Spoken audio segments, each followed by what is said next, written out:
quita los audífonos. ¿Cómo están? Sí, ¿Listas?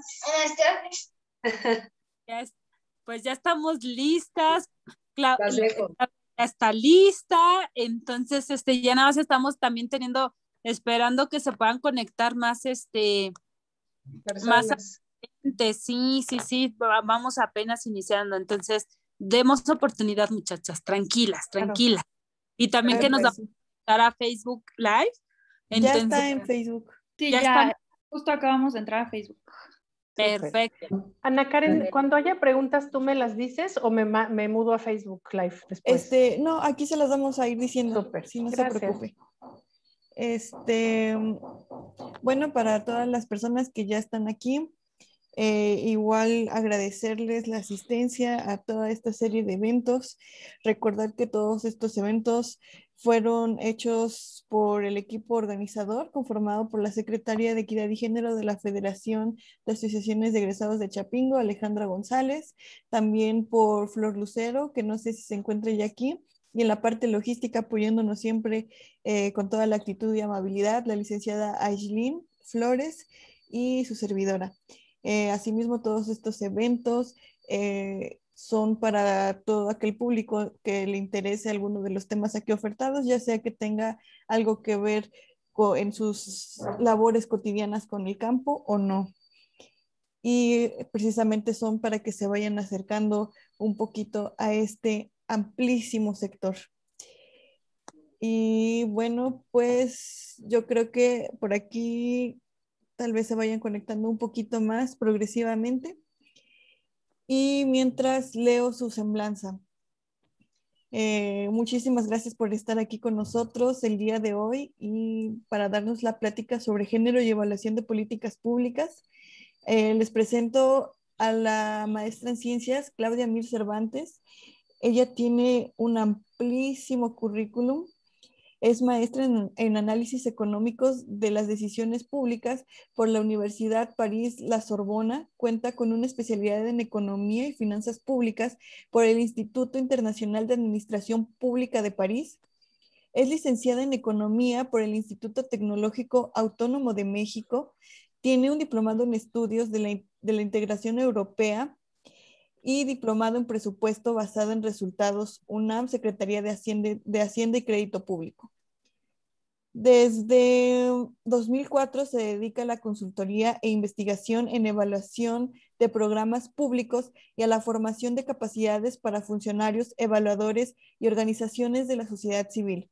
De 2004 a la fecha, ha coordinado numerosos proyectos de evaluación de diseño, procesos, consistencia y resultados, costo-efectividad y complementarias de programas federales.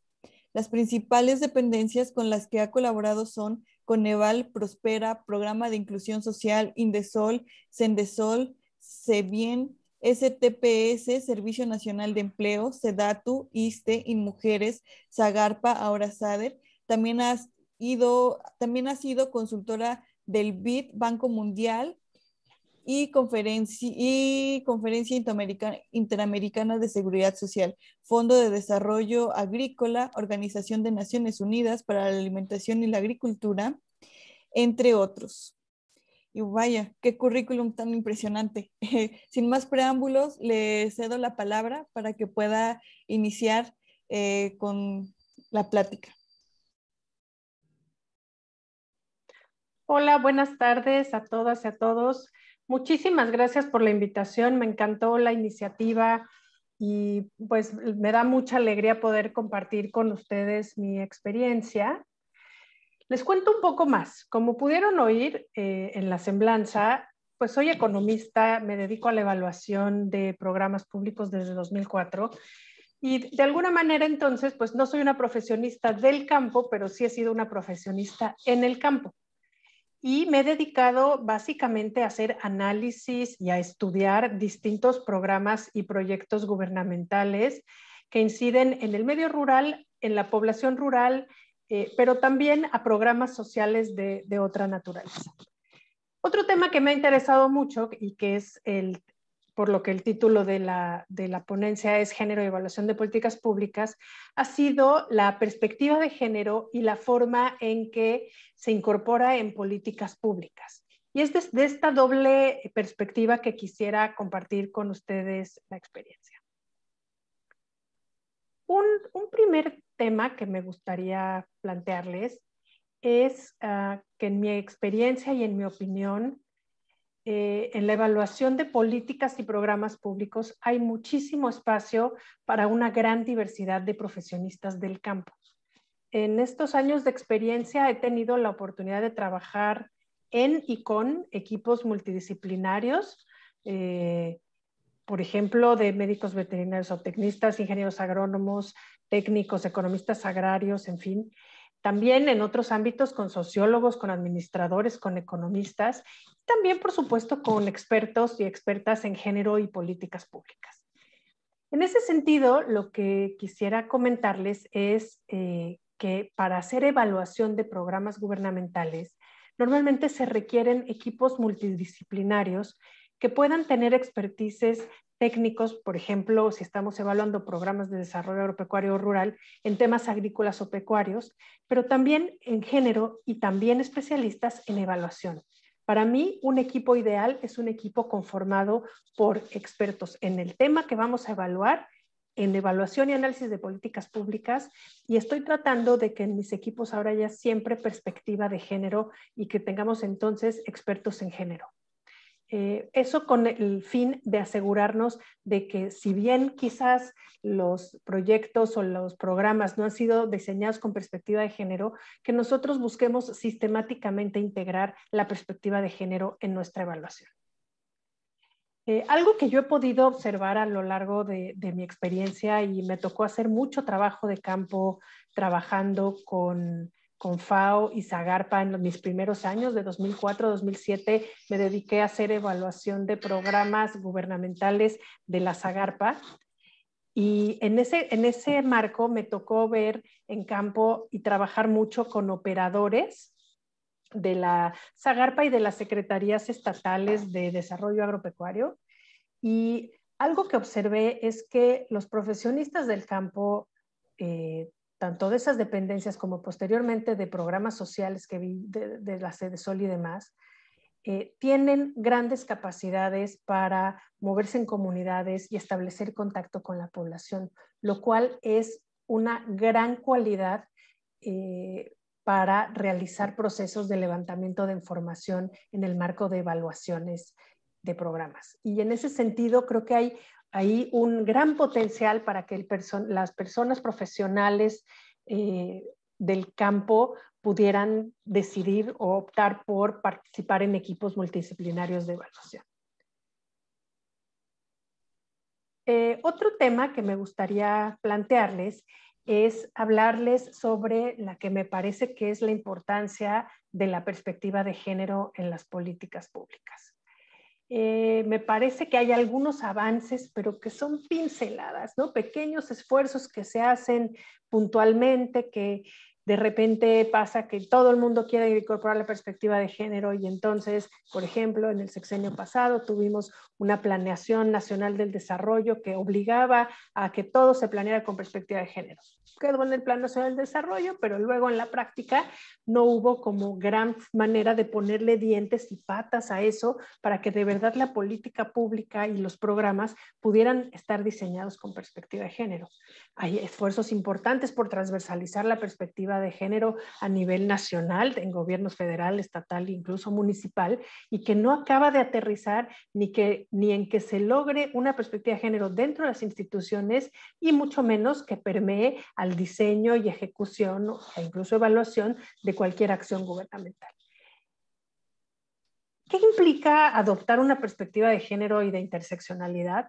Pues en la práctica implica que como sociedad, hombres y mujeres entendamos y conozcamos las diferencias y desigualdades en que viven distintos grupos de población, que conozcamos y entendamos las causas de estas diferencias y desigualdades e ideemos formas de revertirlas de una manera que sea positiva, eficaz y útil para la población.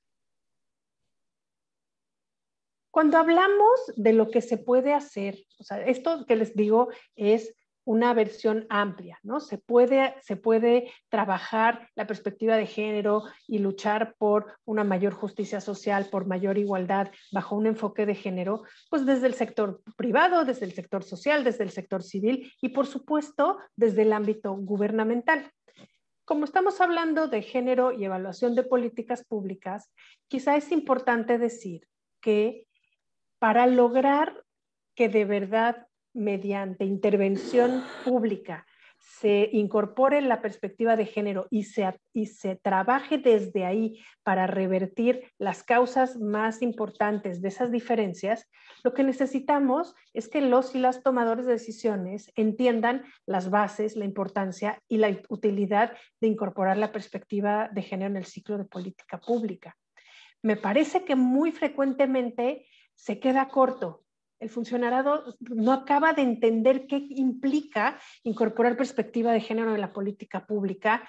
Hay avances, por ejemplo, y hace muchos años se empezó y teníamos que trabajar para generar información desagregando por hombres y mujeres, ¿no? De los programas que se atendían, hombres y mujeres atendidos por el presupuesto.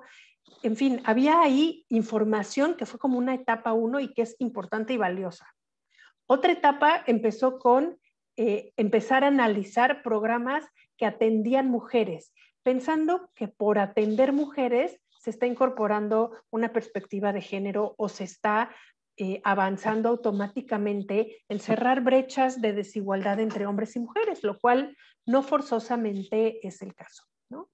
Entonces, algo importante que creo que no logramos solventar en la política pública y en el quehacer gubernamental es confundir perspectiva de género con simplemente atender mujeres. Y en ese sentido, por ejemplo, algunos lo sabrán, en el presupuesto de egresos de la Federación hay un anexo que se llama anexo de género, donde se incluyen todos los programas que se considera que están atendiendo el tema de igualdad de género. Y prácticamente estamos hablando de todos y cada uno de los programas que atiendan mujeres y el presupuesto pensado o asignado a atenderlas. Y ahí me parece que es una buena muestra de cómo no nos estamos entendiendo con qué quiere decir perspectiva de género.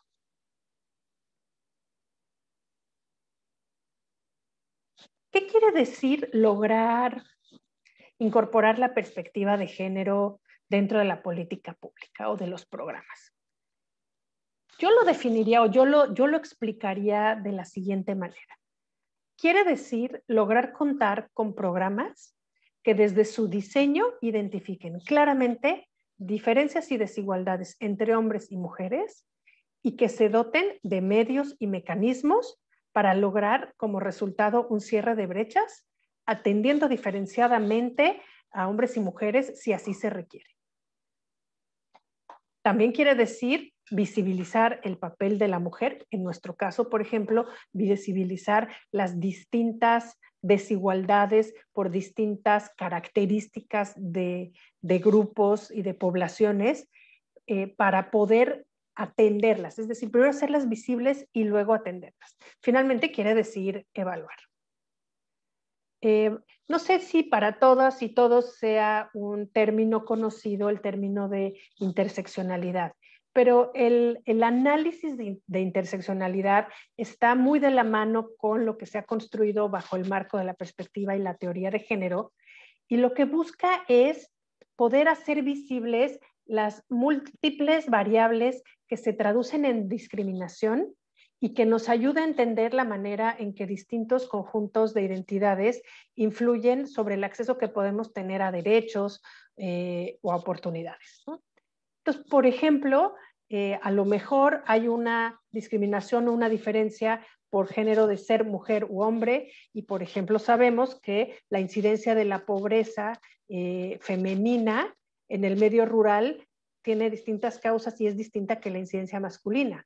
Pero quizás hay otra variable que el análisis de interseccionalidad nos ayuda a hacerlo visible, que es, no solo es la diferencia entre ser hombre y mujer, sino además ser mujer indígena o no indígena.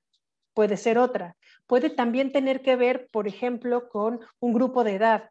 Quizás no es la misma situación de desigualdad y discriminación la que vive una mujer de más de 50 años que es indígena en el medio rural que la que vive una mujer de 25 años que no es indígena en el medio rural. ¿De acuerdo? Entonces, todo ese análisis me parece que sumaría, el incorporarlo al quehacer gubernamental, sumaría muchísimo para hacer mejores diagnósticos y en función de eso diseñar mejores programas. En ese marco, si se dan cuenta, el conocimiento que tiene el personal y los profesionales que trabajan en campo sobre las realidades locales, sobre el trabajo en comunidad, sobre distintos temas que pueden explicar las dinámicas sociales, productivas, económicas en el medio rural, puede resultar de gran utilidad para el análisis de políticas públicas, para el diseño de políticas públicas y para su evaluación. Yo les diría que lo que a mí me ha tocado ver ha sido esfuerzos que hablan de estamos buscando atender a las mujeres, estamos buscando cerrar brechas y de repente quizás los programas sociales no se están dando cuenta de la forma en que le cargan la mano a las mujeres para resolver un problema social.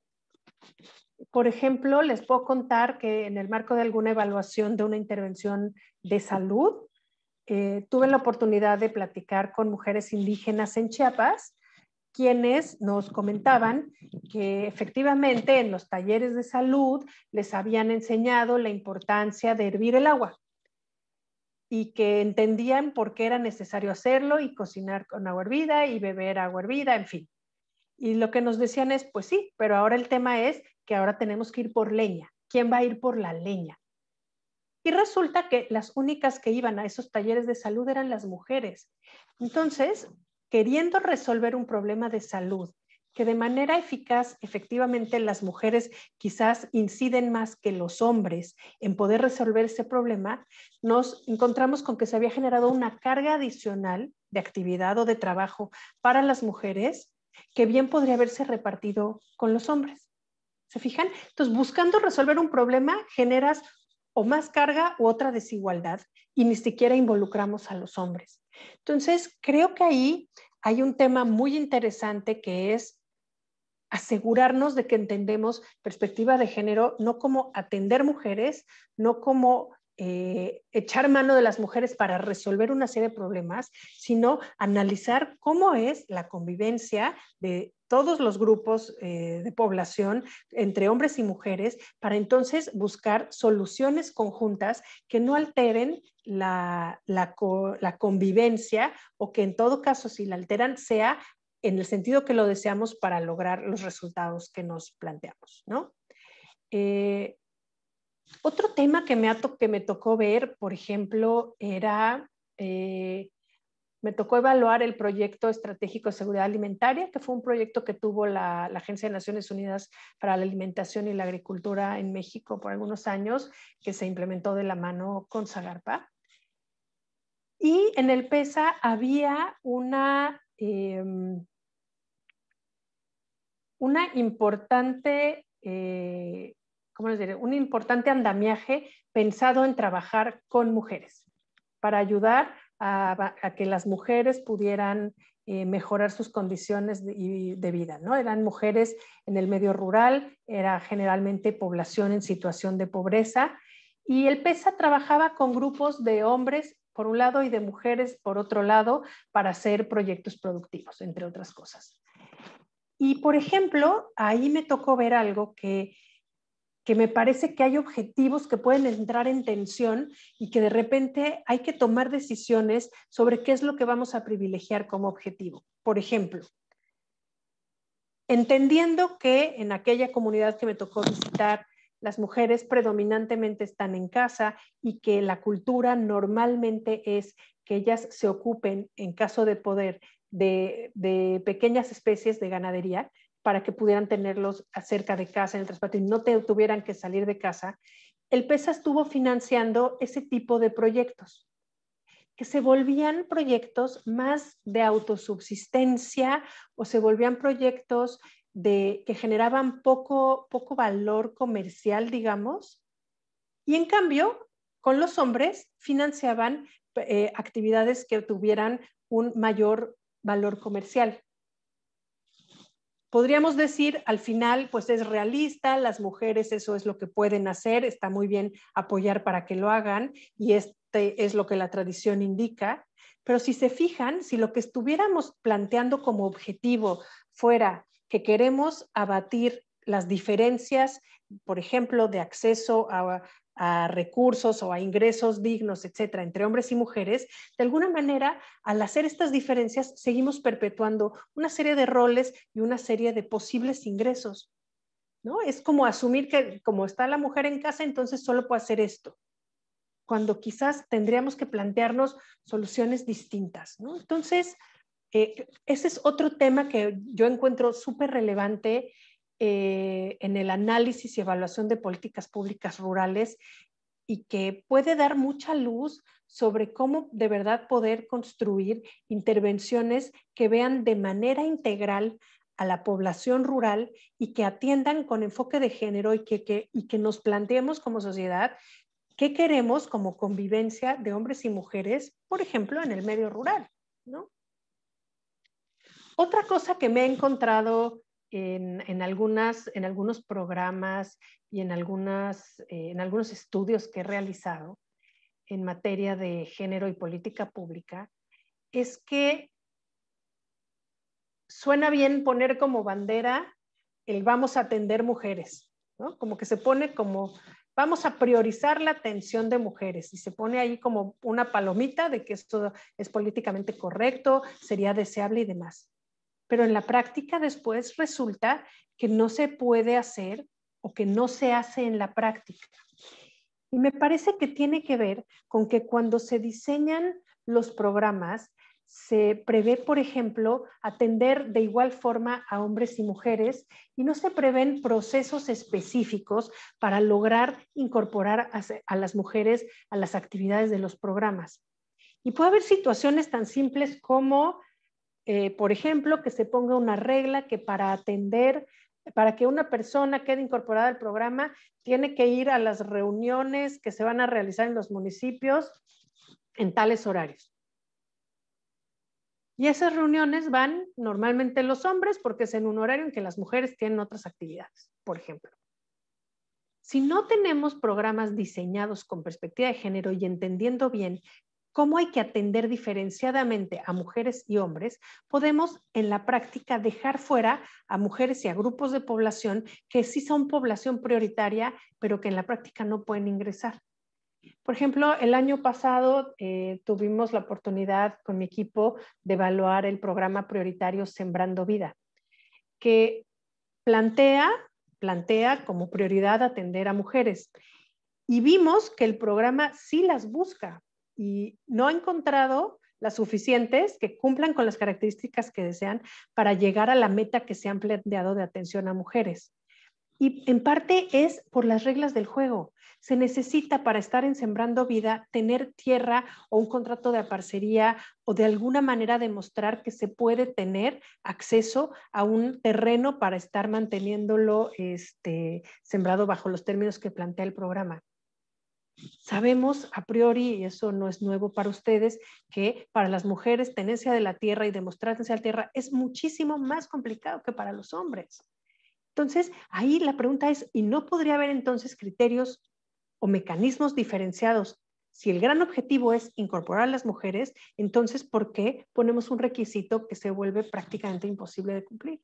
¿Se fijan? Entonces, este tipo de análisis suma mucho para que de verdad logremos diseñar estrategias de intervención más precisas y más sofisticadas que puedan destrabar aquellas cosas que nos han impedido lograr resultados y que nos han impedido lograr resultados diferenciando por género, por ejemplo, o en un marco interseccional por otras categorías de análisis, ¿no? Como estos ejemplos, tengo muchos más que podría contarles. algo que nos resultó muy interesante en su momento. Hubo un programa de SEDATU que se llamaba Promusar, que era el programa de mujeres en el sector agrario.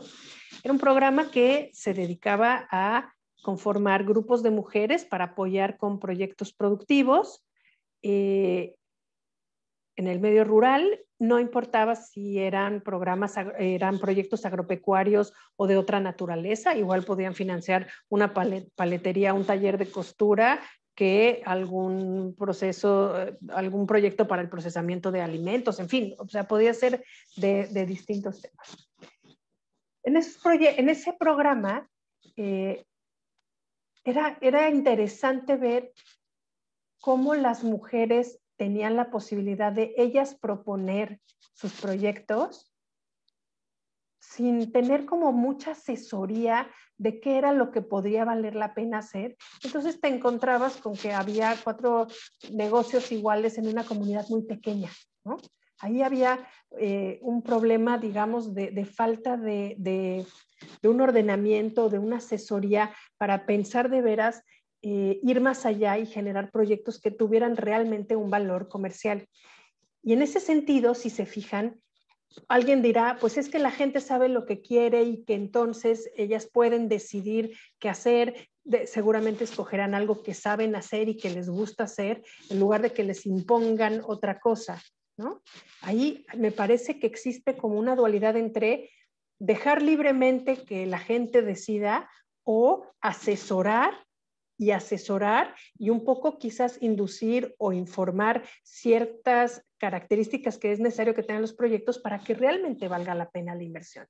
Entonces, ahí me parece que este análisis fino que se puede hacer recabando información de campo cuando se hace un diagnóstico para diseñar un programa o información para evaluar un programa, me parece que quienes conocen las dinámicas de campo pueden entregar muchísimo valor y de ahí podrían salir recomendaciones muy útiles para de verdad mejorar las intervenciones públicas. Ahora me gustaría hablarles sobre el que yo creo que es el valor que añaden las mujeres profesionistas en el campo, ¿no? Me parece que en el sector agropecuario y rural, tanto la política pública del sector como su institucionalidad siguen siendo predominantemente masculinas. Cuando yo empecé a trabajar en FAO, de un equipo de 10, 12 personas, éramos 2 mujeres consultoras, y cuando salíamos a campo, prácticamente todos los actores con los que teníamos que relacionarnos para diseñar, para realizar las entrevistas y los procesos de levantamiento en campo, eran hombres. Y sin duda, las mujeres seguimos teniendo el reto de que nuestras capacidades profesionales sean reconocidas y que nuestro papel pueda desarrollarse de manera adecuada. Ayer tuve la oportunidad de estar en otra mesa hablando con otras evaluadoras que han participado en evaluaciones en el sector rural y coincidíamos en que efectivamente sí, las mujeres tenemos que arrancar por primero demostrar nuestra capacidad y plantarnos, que es una etapa que los hombres no tienen que hacer, ¿no? Porque el hombre llegue como llegue ya es ingeniero y ya todo el mundo le hace caso. A las mujeres nos cuesta más trabajo, y esto yo lo hablo habiendo evaluado sobre todo a nivel federal y estatal. A nivel local probablemente esto es más cierto, ¿no? Dentro de los programas que me ha tocado evaluar después de haber trabajado mucho con SADER, SAGARPA, están programas del sector social en CEDESOL, en SADER, en CEDESOL, que ahora es CEBIEN. Había mucho más funcionarias mujeres. En el mundo de la evaluación había muchísimas mujeres, y sigue siendo el caso. Y me parece que eso ha ido avanzando, pero que todavía justo el sector rural presenta más ese reto, ¿no? Yo creo que las mujeres profesionistas que se interesan en el campo, por supuesto, pueden aportar gran valor. ¿no? Tanto a políticas de desarrollo agropecuario y rural como a políticas sociales dirigidas a mujeres rurales. Como les decía hace rato, normalmente necesitamos tener equipos multidisciplinarios con gente que conozca temas técnicos, que conozca contextos, que conozca dinámicas sociales, etc. Algo que aportan las mujeres rurales, me parece a mí, es confianza. Las mujeres profesionistas en campo creo que aportan muchísimo para generar relaciones de confianza, que es un aspecto clave, sin duda, del levantamiento de información en campo. Cuando las mujeres evaluadoras conducen las reuniones, por ejemplo, grupos focales, entrevistas a profundidad, etcétera, con mujeres, las cosas fluyen mucho mejor. Me parece también que los equipos balanceados, hombres, mujeres, nos dan espacio como profesionales de la evaluación para poder adaptarnos a lo que el contexto vaya pidiendo. Habrá quizás circunstancias en que para las mujeres sea más fácil hablar con un hombre que con una mujer, pero en general buscamos que sea una mujer hablando con una mujer y eso nos ha dado muy buen resultado para obtener información que parece ser más fidedigna, con menos sesgos, con mayor confianza, ¿no? Un tema, al final de cuentas, que me parece que es muy valioso también, es decirles que la parte de formación técnica en temas de campo, ¿no? Sean médicos veterinarios o zootecnistas, agrónomos, ingenieros agrónomos, en fin, todas las que pueda ser. Cuando nos dedicamos a la evaluación, vale muchísimo la pena invertir en aprender análisis de políticas públicas e invertir en conocer a fondo análisis con perspectiva de género. Y yo ahí insisto muchísimo. No es porque somos mujeres que automáticamente entendemos la perspectiva de género y cómo se puede aplicar en políticas públicas. En ese sentido, yo diría que si alguien quiere dedicarse a la evaluación de programas sociales, y créanme que se vuelve una actividad interesantísima y de una aplicación y de una utilidad inmensas, vale la pena invertir en formar capacidades propias en estos dos temas, teoría de género y políticas públicas. Se requieren al menos bases conceptuales para el análisis de políticas públicas, me refiero a eso. En algún momento, evaluando con FAO, me tocaba ver el trabajo que hacían evaluadores estatales de programas, por ejemplo, de riego o de programas de ganadería, etcétera. Y me daba cuenta que el primer reflejo en aquella época que todavía no había una política de evaluación como tan armada a nivel nacional, que ahora sí la hay, desde 2007 fue la primera evaluación coordinada por el Consejo Nacional de Evaluación de la Política de Desarrollo Social, y desde entonces hay una política nacional de evaluación. Pero antes de esto, estos esfuerzos estatales que eran súper innovadores y que hasta la fecha, créanme, las capacidades desarrolladas para la evaluación a nivel estatal en el sector agropecuario son de lo más avanzado en materia de evaluación a ese nivel de gobierno. Lo que veíamos es que el primer reflejo era incorporar equipos solamente de técnicos profesionales en el tema o de profesionales en el tema que se iba a evaluar. Un experto en sistemas de riego si íbamos a analizar riego, o expertos en tema agrícola si era un programa de análisis de programas destinados a la agricultura. Y lo que veíamos es que había mucha información, muchos datos técnicos de las cosas, pero no había la posibilidad de juntar eso y de hacer análisis que realmente le recomendaran al gobierno estatal qué es lo que tenía que mejorar en la intervención para poder llevarnos al resultado que buscábamos, ¿no? Entonces podía hablar, se sabía muy bien qué sistemas de riego se entregaron, a qué tipo de población, etcétera, pero ya poder recomendar, por ejemplo, cuál es el sistema de riego óptimo para este cultivo en este lugar, en qué fecha se tiene que entregar, etcétera, requería de pensar el programa no como un programa que entrega ciertos apoyos, sino como un programa que busca un resultado, por ejemplo, de incremento de productividad, de ahorro de agua, de, yo qué sé, de reducción de costos, etcétera. Y esto ya requiere una visión más de análisis de política pública, y es ahí donde me parece que es necesaria esta formación adicional para poder entregar buenos resultados, ¿no? Quizás, y ya para ir cerrando, me gustaría decirles que la actividad profesional como evaluadora me parece que es compatible con un buen equilibrio vida-trabajo, que no me parece que sea un tema menor.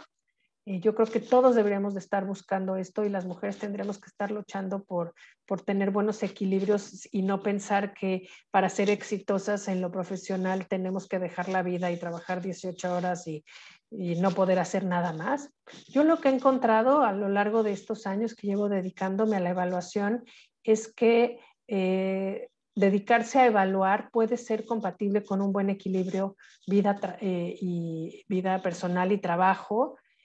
Es un negocio noble si lo pensamos como negocio, y también da muchísima satisfacción cuando al evaluar una intervención emitimos recomendaciones que después son utilizadas por nuestros tomadores de decisiones, porque sabemos que gracias a esa recomendación probablemente habrá muchas familias que se beneficiarán de estos recursos públicos que tanto cuesta recabar, y que queremos que de verdad arrojen un valor social importante. Entonces, pues quedo atenta a sus preguntas y espero que esta información les sea de utilidad. Muchísimas gracias. Realmente esta es una plática muy necesaria. Creo que, como usted bien menciona, no siempre entendemos la diferencia entre lo que es una perspectiva de género y lo que son simplemente atender a las mujeres. Es la primera vez que escucho algo así, y la verdad que sí abre los ojos, ¿no? En ese enfoque. Antes de pasar a los comentarios, les recuerdo a los asistentes de Facebook Live y aquí en Zoom que ya está habilitado el link para que ustedes puedan obtener así su asistencia su constancia de asistencia a esta plática. Entonces, para que vayan registrándose, ahí ya está el formulario. Por aquí tenemos una participación, están alzando la mano. No sé si le pueden activar el sonido, por favor. Listo. ¿Listo? ¿Me escuchan? Bien, pues Clau, felicidades por tu presentación. Como siempre, muy interesante, con mucha experiencia en el campo. Y yo quiero hacer algún, pues sí, comentario. Si en tu experiencia, en las recomendaciones que has emitido a todos estos programas, ¿hay alguna adopción de recomendaciones con perspectiva de género? O sea, que se hayan modificado el diseño de reglas de operación, o que se haya modificado algún proceso de la gestión del programa, o que haya incidido en los resultados, o sea, como tú dices, a lo mejor no en negativo, ¿no? Sino el tema positivo en cuanto a mejorar la calidad de vida de las mujeres. Pues mira, a ver, yo te diría que los puedo separar como en dos grandes categorías, y creo que hay un tema de institucionalidad que explica esto.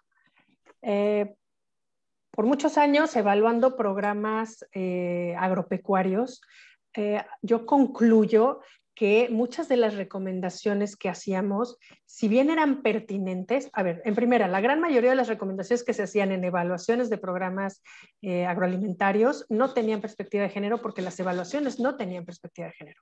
Me parece que ahí había una falencia importantísima que era como muy constitutiva del momento en que se hacían las evaluaciones y del propio sector. Pero más allá de eso, te diría que creo que, habiendo podido comparar la institucionalidad del sector rural con otras, lo que ha faltado y lo que ha pasado dentro del sector rural es que no hay dentro de la SAGARPA y sus instituciones la gobernanza necesaria para asegurar que la evidencia que se genera a través de evaluaciones es insumida en el proceso de toma de decisiones. Es tanto una falta de un proceso concreto para que esto pueda ser logrado, como me parece el hecho de que hay decisiones que se toman no con criterios técnicos, sino con otro tipo de criterios, y en ese sentido, habiendo generado toneladas no solo de recomendaciones, sino de información, por ejemplo, como tú sabes, en el último periodo del proyecto de evaluación y análisis de políticas públicas que se generaba información del monitoreo de programas agropecuarios, pues toda esa información realmente era poco insumida en la toma de decisiones por un comportamiento muy inercial y por toma de decisiones con otros criterios, ¿no? En cambio, sí, te puedo decir que en el sector de desarrollo social, y me refiero tanto a Cedesol como oportunidades en su momento, etcétera, Cedesol y sus programas, oportunidades y sus programas, sin duda, diseñaron procesos mucho más eficaces para asegurarse que las recomendaciones pudieran aterrizar en acciones muy concretas. Ustedes saben, a lo mejor algunos de ustedes saben, pero en 2007 que empezó a operar el Coneval, las primeras evaluaciones, junto con las primeras evaluaciones y recomendaciones, se empezaron a diseñar mecanismos como aspectos susceptibles de mejora y mecanismos para asegurarse que las recomendaciones se vuelven compromisos que las dependencias asumen para atender y mejorar continuamente sus programas. Y ahí te diría, me parece que sí ha habido cambios interesantes. En materia de perspectiva de género, hay situaciones que a mí me han parecido súper interesantes, y un ejemplo que yo siempre destaco es el ahora extinto programa de centros de cuidado infantil para mujeres trabajadoras, para madres trabajadoras, ¿no? El programa de estancias infantiles. Este programa, lo primero que resulta interesante es que es un programa que se diseñó con el objetivo de cerrar una desigualdad y una brecha para la incorporación de las mujeres al mercado laboral, que es el contar con opciones para el cuidado adecuado de sus hijos. ¿De acuerdo? Entonces, de entrada estaba diseñado, era un programa que por un lado hacías un golazo atendiendo bien a los niños, si es que lo hacías, pero el otro golazo era, y el objetivo central era, poder liberar a las mujeres, darles una opción para que ellas pudieran tener acceso a un empleo, y con eso su acceso a al derecho de tener un ingreso digno, en fin, ¿no? Y te diría, este programa me parece que desde su diseño tenía un acierto en materia de perspectiva de género, ¿no? Lo cual se logra con un buen diagnóstico realizado con perspectiva de género. Entonces, ahí de entrada hay eso. Y ya después, cuando se iban haciendo las evaluaciones y los estudios, lo que encontrábamos cuando se hacían los análisis de impactos, nosotros en especial hacíamos análisis de procesos, lo que íbamos encontrando era recomendaciones de mecanismos que podían ayudar para incorporar a ciertos grupos de mujeres o a cierto tipo de mujer, o, por ejemplo, para evitar una mala focalización. Por ejemplo, en mujeres que quizás tenían ciertos niveles de ingreso y que entonces ya no requerían realmente de esa beca que se les entregaba para poder llevar a los niños a esa estancia infantil. Entonces, te diría que en ese caso, un programa que estaba ya diseñado con perspectiva de género, lo que podíamos hacer era recomendaciones para asegurar que entonces la focalización fuera la adecuada, para asegurar que la calidad, por ejemplo, de la atención a los niños fuera la adecuada. En fin, o sea, me parece que en ese sentido había algo que decir, ¿no? En otros casos, las recomendaciones que hacíamos, por ejemplo, cuando evaluamos PROMOSAG, ¿no? El programa de mujeres en el sector agrario. Hicimos recomendaciones que tenían que ver con la pertinencia de los procesos mediante los cuales se implementaba el programa para que pudieran efectivamente acceder a las mujeres que estaban buscando acceder. Me acuerdo mucho de una situación que nos dimos cuenta en ese programa, que era que, por supuesto, como sabemos, en el medio rural siempre había ahí por ahí algún intermediario vivillo que entendía, ¿no?, que podía ayudar a organizar mujeres y ofreciéndoles cualquier cosa, sacarle su credencial de lector para armar un proyecto que llegara a un recurso y él quedarse con la gran mayoría, ¿no? Y que en la práctica no había no había cómo evitarlo. Control, ¿no? Exacto, no había un control porque no había un proceso de supervisión de alguien más que fuera a hablar con las mujeres, etc. Entonces, cuando nosotros llegamos a campo, nos damos cuenta de eso y entonces las recomendaciones tenían que ver con quitar algunos intermediarios y pasos y con asegurar procesos de supervisión para que, y de información a las mujeres para que con mayor claridad pudieran acceder eficazmente a sus apoyos. Pueden decirme, oye, eso funciona tanto para hombres como para mujeres. Es verdad, ¿no? Eso puede ser cierto en hombres y mujeres. Me parece que en ese caso las mujeres podían ser un poco más víctimas que los hombres simplemente por su exposición al tipo de apoyos y proyectos de los que estamos hablando, que no eran tan frecuentes como los proyectos agroproductivos que predominantemente es un contacto que tienen los productores hombres, ¿no? O los ganaderos hombres con los programas sociales. Entonces, me parece que ahí recomendaciones hay recomendaciones que tienen que ver con, por ejemplo, que el operador o el promotor social sea una mujer en lugar de un hombre, ¿no? Por ejemplo. Claro. Ahí yo vi prácticas interesantísimas, por ejemplo, en el programa Oportunidades en su momento en Yucatán. Ya saben que en Yucatán todo lo hacen distinto, no sé por qué, pero funciona de maravilla. Y fíjense, el programa tenía dentro de las pláticas que le daban bimestralmente a las mujeres, a veces temas de salud. Y por ejemplo, nos tocó ver que uno de los temas en ese bimestre era el análisis exploratorio para cáncer de mama, ¿no? Entonces, imagínense ustedes a un grupo de mujeres sentadas frente a un promotor hombre, levantando la mano y explicando cómo hacer eso, ¿no? O sea, parece como de marcianos, ¿no? En Yucatán tomaron una excelente práctica y la decisión de que ahí las promotoras sociales, dado que el programa atendía solo a mujeres, iban a ser todas mujeres, punto. Se acabó. Y nosotros consideramos que esa era una excelente práctica y nos la llevamos como recomendación para que el programa pudiera o compartir la experiencia y abrir la opción a que las distintas entidades federativas tomaran ese tipo de decisiones o incluso ponerlo como parte de sus reglas de operación. ¿De acuerdo? Claro. En otro sentido, por ejemplo, de análisis de interseccionalidad, nosotros nos dimos mucho cuenta en las evaluaciones operativas de ese programa de todas las limitantes que había para atender a la población indígena por el intermediario de los traductores, ¿no? Y ahí que vimos que el programa fue generando mucha evidencia sobre las dificultades, sobre, por ejemplo, cómo era más frecuente que las familias indígenas dejaran de recibir apoyos que otras familias, etcétera. Y se encontraron con que la operación misma del programa llevaba a esto por no estar atendiendo en lengua indígena.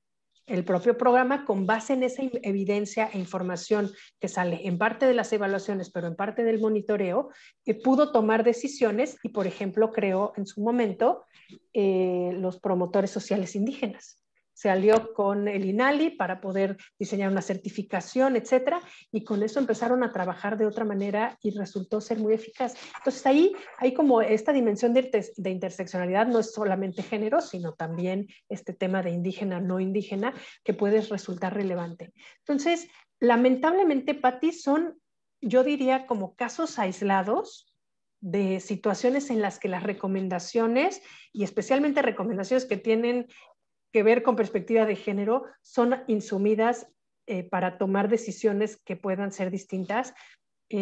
Aún así me parece que se ofrece información muy rica que si se sistematiza y se empieza a utilizar como parte de un proceso, ¿no? Ordenado y demás, tendría que arrojar mucho valor, digamos, para el logro de resultados.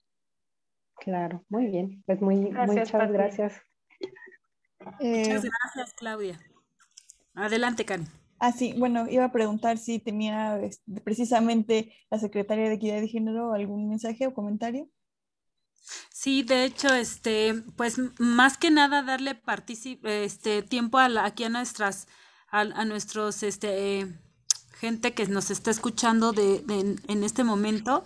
Dice el ingeniero, Alfonso Porras Díaz, dice, ¿qué opinión te merece el diseño, los textos de Luis F. Aguilar en cuanto a política pública? ¿A quién recomiendas en evaluación de programas de política pública para el medio agrario?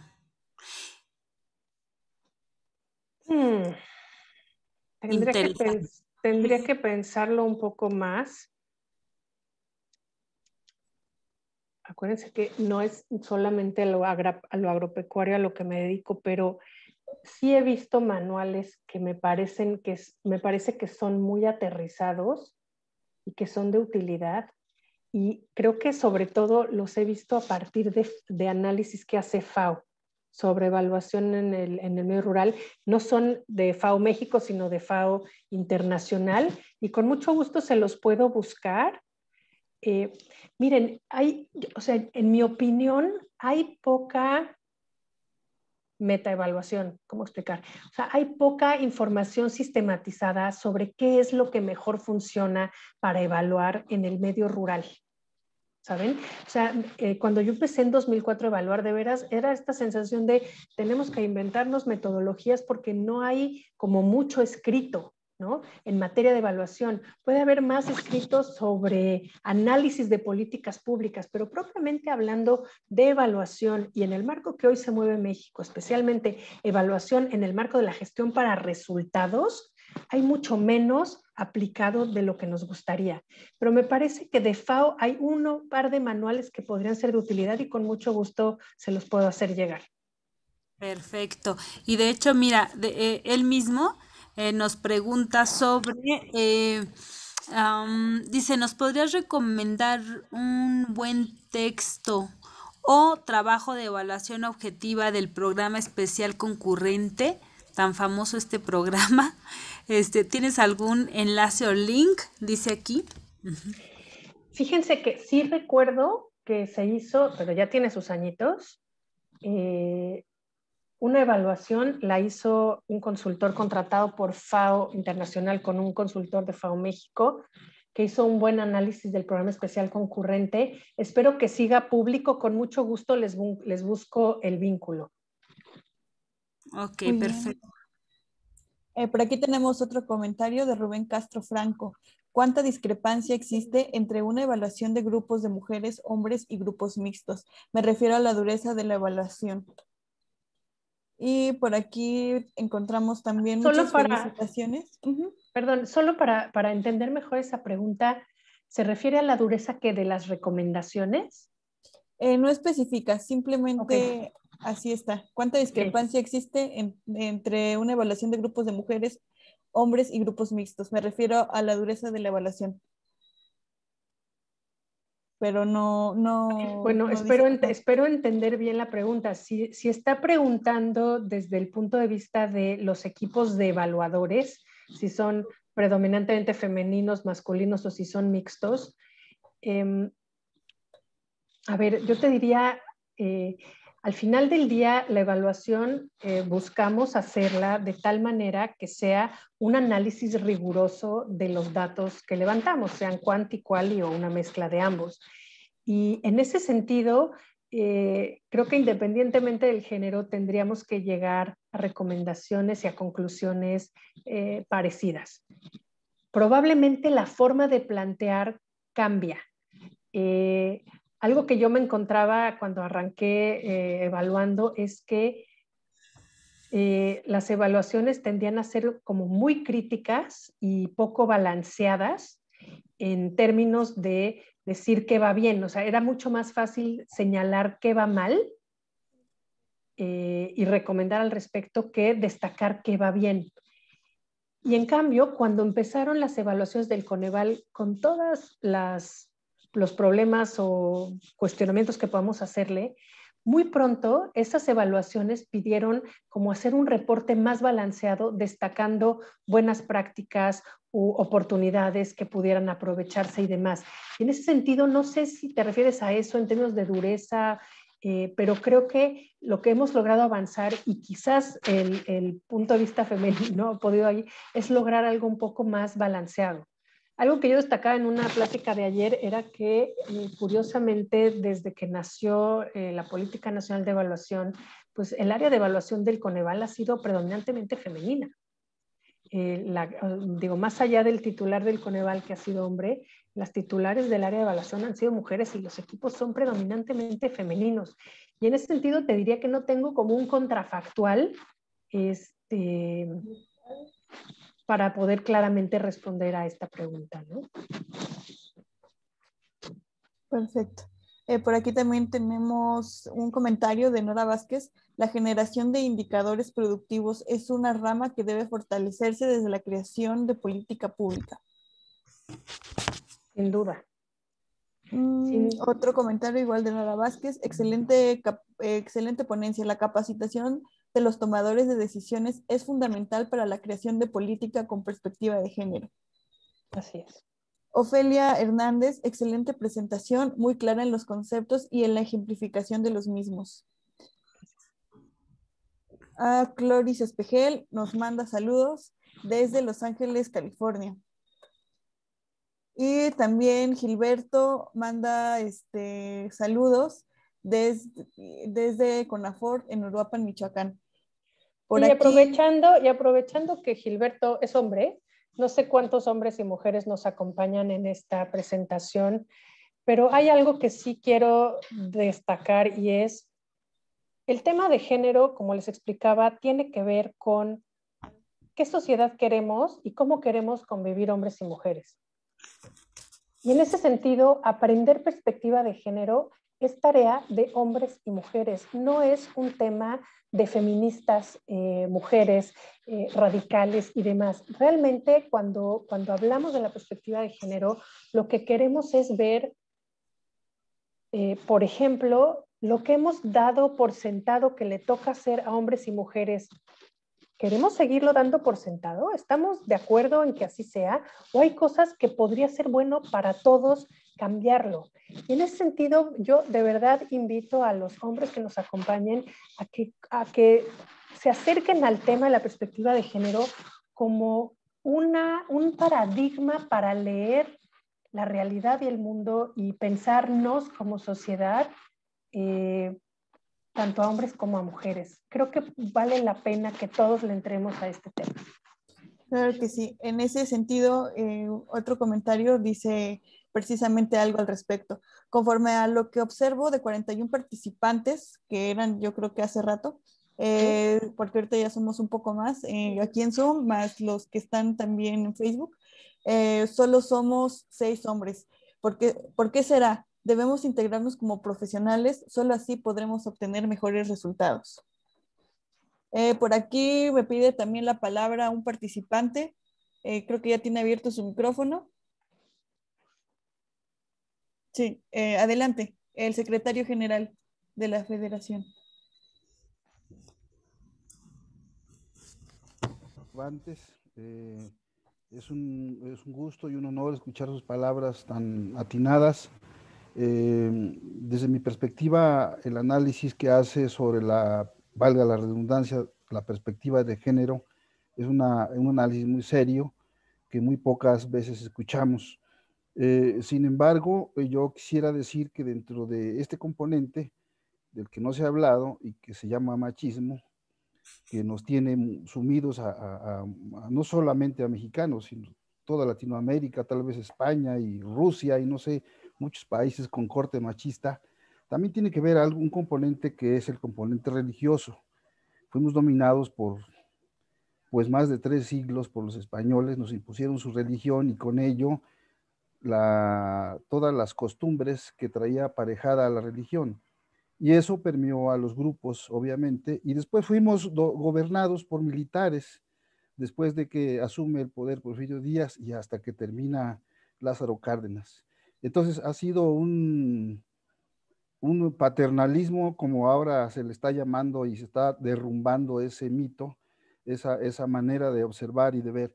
La obligación es, como lo dice la licenciada Mir, desde mi perspectiva, de seguir labrando la tierra en el sentido de lograr esa equidad, pero esa equidad no se construye sola.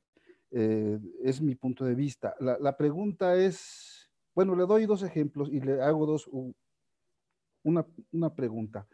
Desde la perspectiva de usted, y sin compararnos con Escocia o con otros países de primer mundo en donde tienen otra visión del tema, ¿qué país ha implementado programas exitosos en esta materia? ¿Qué país de nuestra idiosincrasia que pueda ser comparado con el nuestro? ¿Y cuáles han sido los factores que han contribuido a ese éxito? Esa es una pregunta. Y la otra es un comentario. Ustedes saben que estamos en un año electoral y que próximamente se tendrán que elegir muchos representantes populares. Y en ese ir, el INE contrata personas que se llaman capacitadores asistentes electorales, que son los que andan casa por casa capacitando a los ciudadanos para que sean representantes en las casillas, para que sean funcionarios de casilla. ¿No se han dado cuenta que ahora que estamos en plena pandemia, un grueso de estos contratados como capacitadores asistentes electorales son mujeres? Cuando ahora que debiera de protegérseles por la pandemia, y yo no digo que eso esté mal, si a lo mejor en condiciones de no pandemia eso estaría muy bien visto, pero ahora que prácticamente las están mandando al contagio, yo espero que no, pero solo una observación y esa pregunta, licenciada, y agradecer sus muy atinadas análisis y palabras. Muchas gracias. Muchas gracias, Bernardo. Pues mire, a ver, su comentario me evoca varias ideas.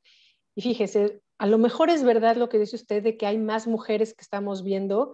A mí, no sé, ustedes ahora que pasó el censo, que estábamos en plena pandemia, también me tocó ver como nunca mujeres encuestadoras, por ejemplo, ¿no? Y ahí quizás tendríamos que primero ver si lo que hemos visto es verdad, ¿no? Si de verdad los contratos son ahora más mujeres que antes. Y fíjense, lo que sí hay evidencia es de que en materia económica la pandemia le ha pegado más a mujeres que a hombres, porque quienes han tenido que soltar empleos para cuidar niños o sea, sí está documentado que hay más mujeres que hombres. Entonces la pregunta es si hay más necesidad femenina de trabajos y entonces se asumen más riesgos hoy por necesidad que antes, a pesar de que sabemos que los contagios están a tope. Digo, habría que analizarlo, pero por supuesto, este impacto diferenciado de la crisis económica puede estar haciendo que las mujeres estén aceptando condiciones que las ponen en riesgo más que antes. Es una posibilidad. Y un análisis de eso sería muy útil para diseñar una intervención que sea más eficaz, ¿cierto? Para evitar esto.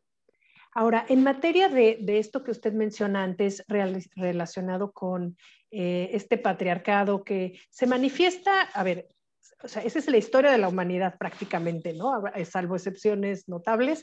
Me parece que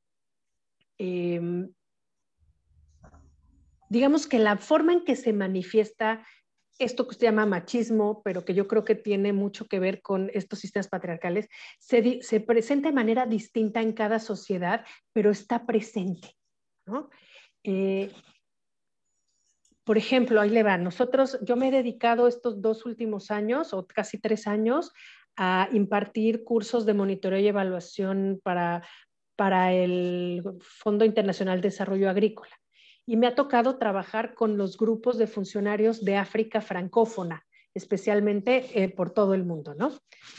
Y le puedo decir que al igual que nos pasa en México y demás, con la institucionalidad del sector agropecuario, de 10 alumnos que tengo, si bien me va, 2 son mujeres en los países de África francófona. En esos mismos cursos tenemos otros instructores que están dedicados a Asia anglófona, en fin, estamos divididos por regiones en el mundo y sin lugar a dudas, la gran mayoría de funcionarios o responsables del monitoreo y evaluación de programas del Fondo Internacional de Desarrollo Agrícola son hombres y hay muy pocas mujeres en sus equipos. Entonces, ¿cómo explicarle? Me parece que es un fenómeno mundial en ese sentido, ¿no? Ahora, En términos de qué se ha logrado como avance, digamos, de las mujeres y cierre de brechas, yo diría que hay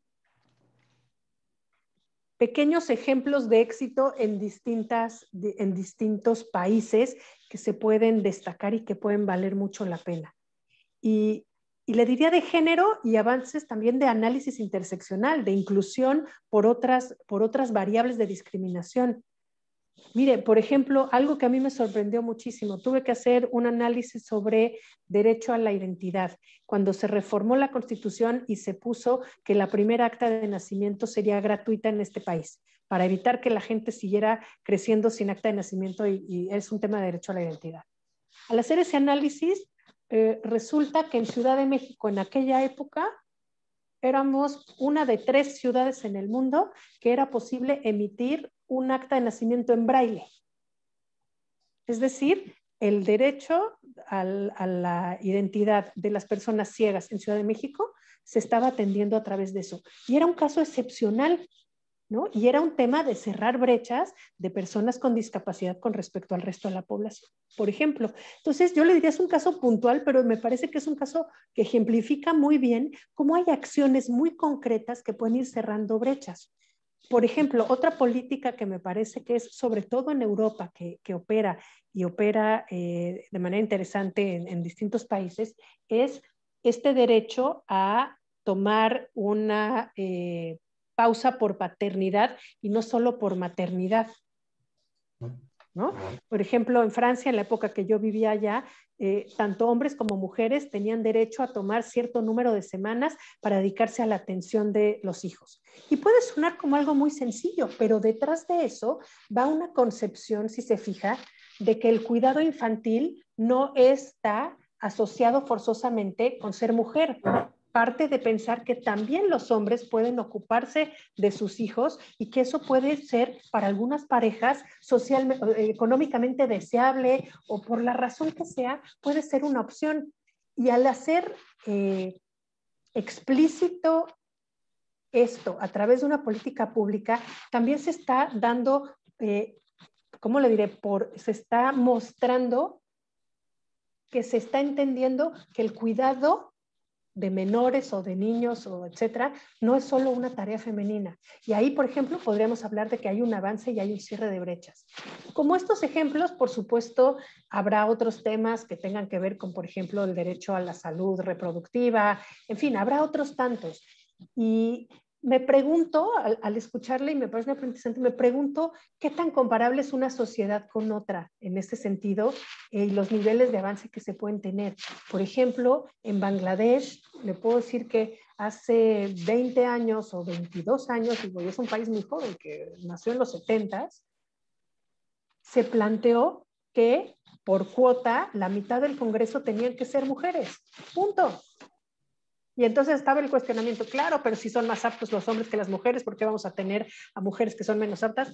Porque por cuota se decidió que para avanzar hacia la igualdad entre hombres y mujeres, así se le quería entrar. Era una acción afirmativa, con efectos positivos y negativos seguro, pero era ya un decir, queremos igualdad y por aquí empezamos a entrarle. Se fija, algo que aquí pues que nos pasó, que de repente se dijo, ok, tiene que haber igualdad, bueno, las Juanitas, luego, y ahí le dimos la vuelta y ahí estamos todavía batallando, ¿no?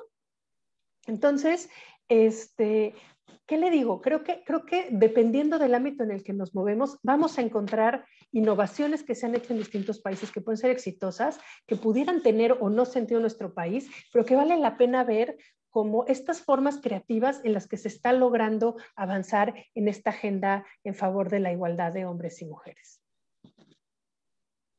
Muchas gracias. Hola, me parece que el ingeniero Alfonso Porras quería participar. Sí.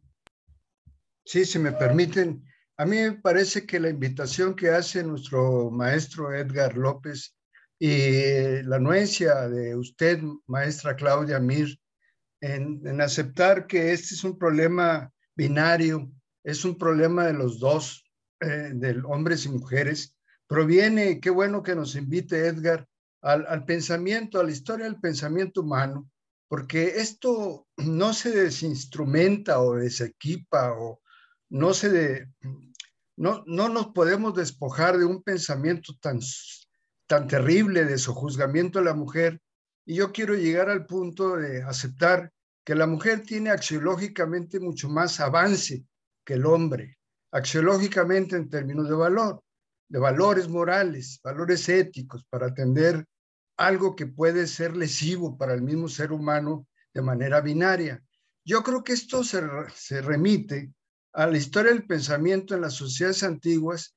Bueno, pues todo el mundo aceptaba que los rituales, que los prejuicios, que una serie de cosas que van ligadas a la naturaleza era lo que dictaba el comportamiento de las sociedades. Vino después un enfoque naturista, un enfoque naturalista, y después vino el gran pensamiento de la Ilustración. Qué bueno que usted estuvo en Francia, porque el gran pensamiento de la Ilustración hace entender que la razón, lo kantiano, todo el método de Descartes y todo este tema hace pensar que la física es importante.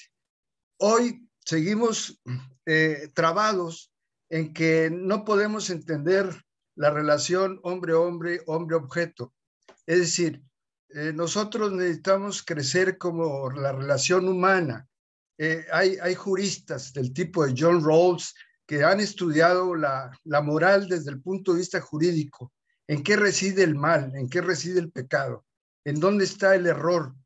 Y lo relacionan en un mal enfoque. En estas conferencias nosotros hemos escuchado un énfasis muy serio en el naturalismo, pero el naturalismo hay que verlo exclusivamente como una relación ser humano-objeto, ser humano-naturaleza.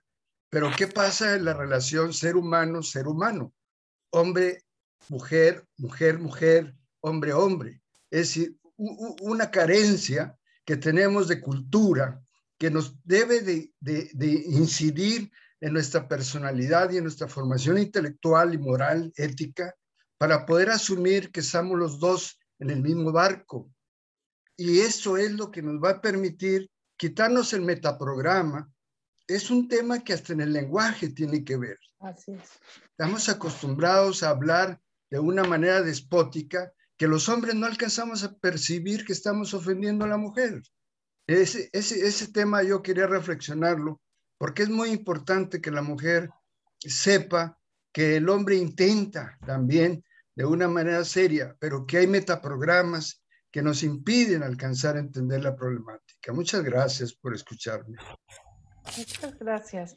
A mí me encanta esto que usted dice de estamos todos en el mismo barco, haciendo lo mejor que podemos con todas las limitaciones que tenemos. Y yo creo que lo que nos ofrece la teoría de género, que ha avanzado por la agenda feminista, pero no es solo un tema de mujeres, ¿no? Es la posibilidad de pensarnos juntos de una manera distinta que nos lleve a un mejor lugar a todos. Y en ese sentido es mi invitación a que aprendamos y nos formemos en estos temas para poder enriquecer nuestra experiencia de vida y, por supuesto, nuestra experiencia profesional, hablando de profesionistas en el campo, ¿no? Absolutamente. Gracias. Muchísimas gracias. Bien, por aquí tenemos otro comentario de Zenobio Juárez Vázquez. Y dice, trabajé en el programa Promusac de la SRA y efectivamente era programa diseñado por mujeres funcionarias, tomando en cuenta las observaciones de universidades e instituciones como Mujeres, Sede Sol y la opinión de los beneficiarios, promotores y supervisores. Pero el programa se vició por las organizaciones campesinas, sus técnicos de organizaciones, pues en algunos casos su fin solo fue bajar los proyectos por bajarlos y repartir los montos entre ellos y con los grupos, sin lograr impactos productivos, económicos y sociales palpables. Gracias. Sí, es un programa que de hecho tuvo reconocimientos internacionales porque tenía muchos aciertos en su diseño, y ahí lo que les puedo decir es que, como bien dice, en la implementación se hacían muchísimas bolas, había muchos puntos de fuga, digamos, en los que podíamos alejarnos de los resultados que se estaban buscando. Y en ese sentido, ahí como evaluadora, yo lo que les puedo decir es que creo que por eso es muy importante que se haga el análisis del diseño, de los procesos y de los resultados de los programas. Porque de repente un buen diseño, pero mal implementado, nos va a llevar a resultados catastróficos, pero un diseño más o menos regular que se mejora en la implementación nos puede llevar a buenos resultados. ¿Se fija? Entonces, ahí yo que me he dedicado sobre todo a evaluar implementación y procesos, creo que hay un gran valor en poder recomendar, bajo un enfoque de orientación a resultados, recomendar a los operadores cómo pueden hacer para llevar a los resultados que están buscando. Y que cuando eso no se contempla, cuando no hay buenos mecanismos de supervisión y de seguimiento y de aprender en el camino para ir mejorando, hasta el mejor diseño y el más premiado nos puede llevar a resultados catastróficos. Sí. Pero fue un programa muy interesante. Hay muchas evaluaciones que por ahí todavía están colgadas en gov.mx. Para quien le interese, vale la pena buscarlas. Muchas gracias. Le cedo la palabra ahora también a una miembro del comité organizador. Ella es Flor Lucero de Altamirano. Adelante, Flor, por favor. Hola, pues estoy escuchando atentamente toda la conferencia. Muchas gracias por estar aquí. Había algo que me llamó la atención ahorita que decía sobre políticas dirigidas al campo para mujeres y bueno, en el sentido de que puede ser una buena política, pero que no se lleve a cabo en campo como tal es catastrófico, decía.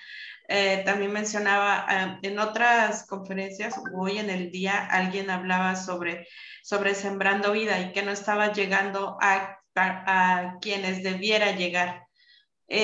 Yo creo que una de las cosas que hoy contestó durante la plática fue precisamente eso.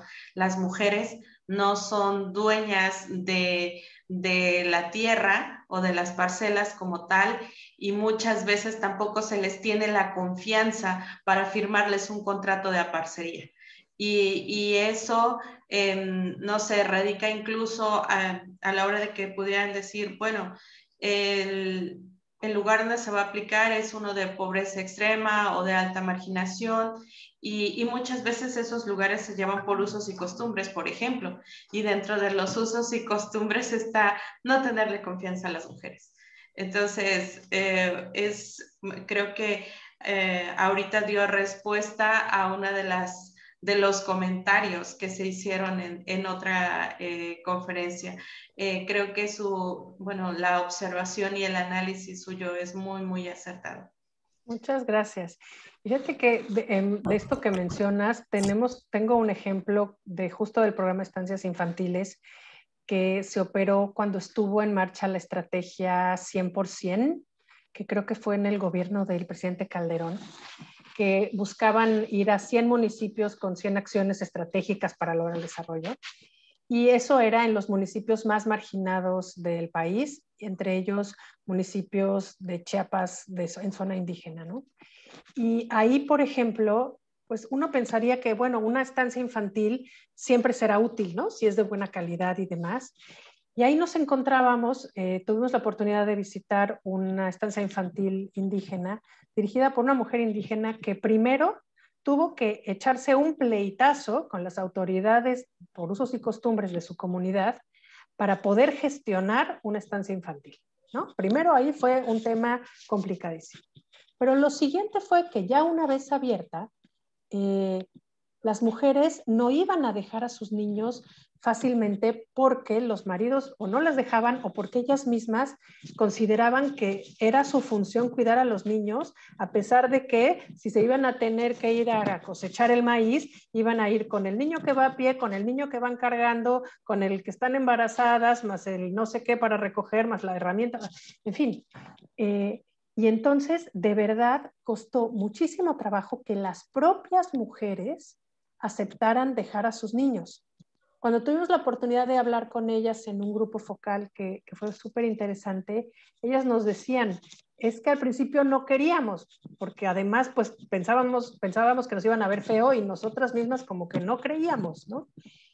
Pero la verdad es que sí nos sirve mucho, la verdad es que nos facilita mucho la tarea, vemos que nuestros niños están bien cuidados, bien alimentados, en fin, pero vamos, aquí estamos hablando de que hay temas culturales importantes a tomar en cuenta en el diseño de políticas públicas, que ahí yo creo que el gran reto que tenemos es diseñar estrategias que a nivel federal puedan tener sentido, pero que después la pertinencia del cómo se abran espacios para que se decidan en lo local.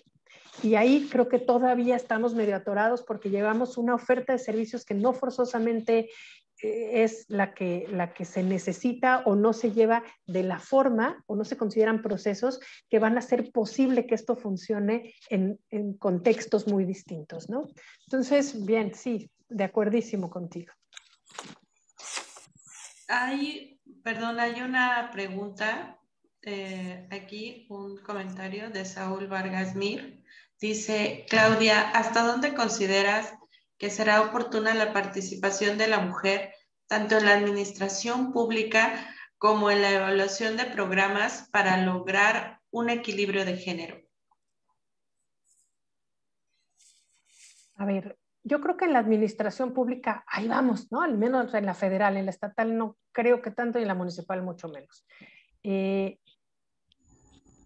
Yo lo que les diría es, yo tengo la sensación, y de verdad lo he visto, de que hay grandes mujeres que dejan el ámbito profesional o el ámbito público por las exigencias que implica, y entonces nos estamos perdiendo de grandes capacidades que valdría la pena incluir para mejorar las políticas públicas, ¿no?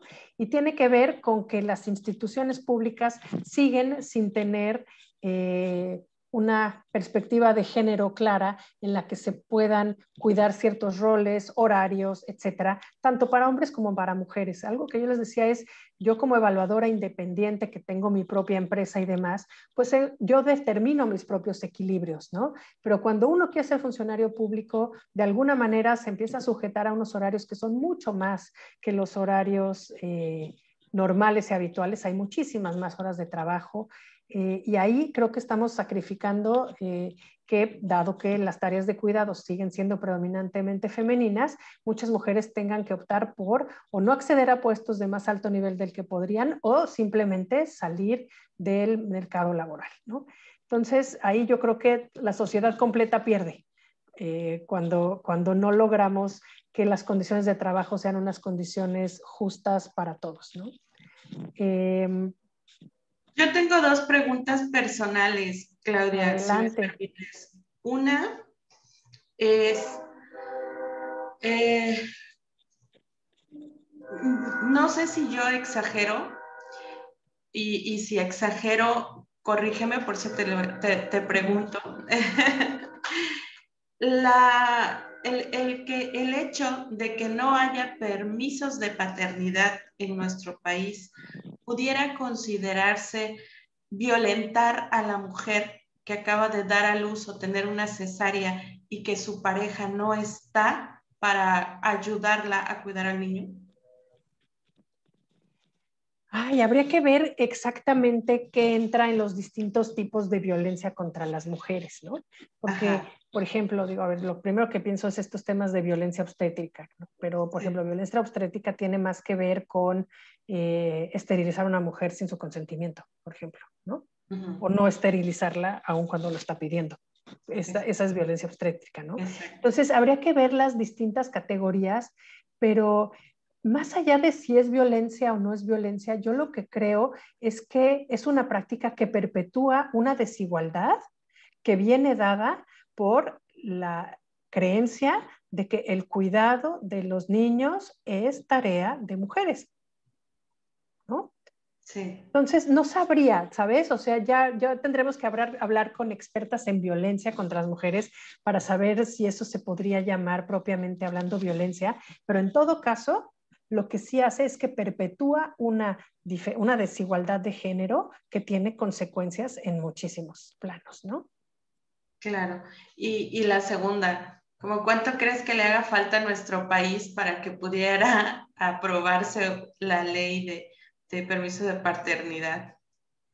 Digo. Pues mira, aquí la verdad es que mucho de lo que se ha avanzado en términos de derechos de las mujeres ha dependido del activismo de la sociedad civil, ¿no? Organizada, que está fuertísima y que está a todo lo que da.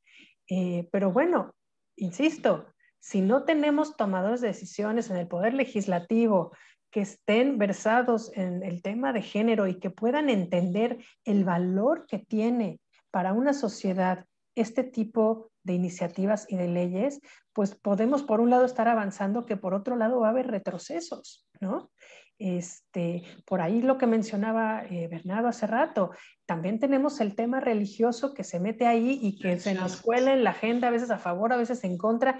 Entonces hay muchos intereses que hacer compatibles para poder avanzar en esto, y me encantaría poder pronosticar, ¿no? Un tiempo, etcétera, porque de verdad creo que sería algo que marcaría un hito de desvincular esta carga del cuidado con el sexo femenino, ¿no? Creo que es Oye, una Claudia, tarea pendiente importantísima. Así es. Aquí hay entre el auditorio alguien con la mano levantada. No sé si puedan activarle el micrófono, por favor. si me permite nada más un comentario antes de, para que no, Sí. relacionado a lo que acaban de mencionar ambas. Fíjate, yo no sé si estoy como confundida o malinterpretando, al menos aquí en la Secretaría de Agricultura de Gobierno Federal, sí recuerdo que sí recuerdo que existe esa opción de darles oportunidad, no sé si son 3, 5 o 6 días a los hombres, cuando son papás, o sea que se les da el permiso de ausentarse algunos días. No sé si eso fue un acuerdo de forma interna como secretaría o ya está como dentro de las condiciones generales de trabajo. No estoy tan segura. Eso por un lado. Y por el otro, ayer comentaban sobre estas políticas, yo creo que estas políticas públicas que también se deben de ver desde una perspectiva de más humanismo, porque independientemente que seas hombre o mujer, hay que generar también políticas como más, con más humanismo, más enfocadas a que tenemos que tener una vida de más equilibrio. No importa si eres hombre, no importa si eres mujer, pero tenemos que fomentar esos horarios que luego tenemos, que tenemos la oportunidad nosotros, gente de gobierno, de trabajar bajo este esquema y que sí es cierto, son horas muy, muy sacrificadas a veces, ¿no? Y donde dices a veces, híjole, quiero hacer un tiempito extra para lo que tú gustes y mandes. Si quieres hacer ejercicio, si quieres aprender algo más, si quieres simplemente ir a convivir con tus hijos, ir a convivir con la familia. Y yo siento que esas son acciones humanistas, o sea, es el bienestar del ser humano, no de mujer u hombre. Entonces creo que también la política pública tiene que tener este sentido y este amarre de esa visión. Claro, colocar al centro a las personas, creo, ¿no? Que es lo que estás diciendo. Claro, y ahí, ¿y cómo queremos convivir las personas? ¿No? ¿Cómo queremos distribuirnos lo que hay que distribuirse y acceder a derechos ambos, ¿no? Sí, yo creo que ahí hay todo un tema que es cómo colocamos al centro a las personas para en torno a ellas tomar decisiones de política pública, ¿no? En todos los sentidos. Súper, sin ¿Sí le duda. pueden abrir el micrófono, por favor, ahora a la chica de la audiencia que quiere participar? Listo. Gracias por lo de chica, dijo. Es cierto. Buenas tardes a Hola, todos. Ana Lilia. Muy interesante la plática, ¿verdad? Y escuchando los comentarios y retomando algunos de ellos, pensando en que todo esto forma parte de nuestra cultura, ¿verdad? Y de que nos toca vivirlo, ya sea en la zona urbana o en la zona rural, nos toca vivir esta parte del machismo, ¿verdad? Y esta parte de ser como mujeres, aparte del servicio público, de encontrarnos en la esfera pública, nos toca vivir día a día con ese machismo. Y precisamente hoy presencié algo, ¿verdad? En aquellos tiempos cuando había programas que involucraban a las mujeres y donde preferentemente tenía que ser, o al evaluar un proyecto decía si era mujer se le determinaba cierto puntaje, hubo un fenómeno ahí que la mayoría de los hombres dijo, con tal de ganarme más puntaje, voy a que mi esposa me preste el nombre y ella afigure como la beneficiaria o como la solicitante, ¿verdad? Ahora que ya no sucede eso, los mismos hombres lo que están haciendo es decir, ya no necesito que ella figure en eso. Quítala, dala de baja, ya no lo requiero, ya no lo necesito. Ajá. Entonces me venía esta inquietud. ¿Cómo hacer, o si hay han pensado, han diseñado alguna manera en que los hombres, no sé los jóvenes, pero estoy pensando en los hombres ya de edad más madura, inclusive los un poco mayores, porque a los jóvenes pues me he distanciado bastante, ¿verdad? Pero vayan teniendo ese cambio de mentalidad, ese cambio cultural. Digo, he visto algunas cosas en donde se les plantea ir cambiando a esa manera. Tengo una amiga que siempre dice, bueno, ya trataste con las mujeres, ¿cuándo tratas con los hombres? A eso me refiero. Están tratando con nosotras, pero cuando se empieza a que ellos también empiecen a comprender que esto, porque así lo llaman, no son loqueras nuestras, sino que hay una necesidad.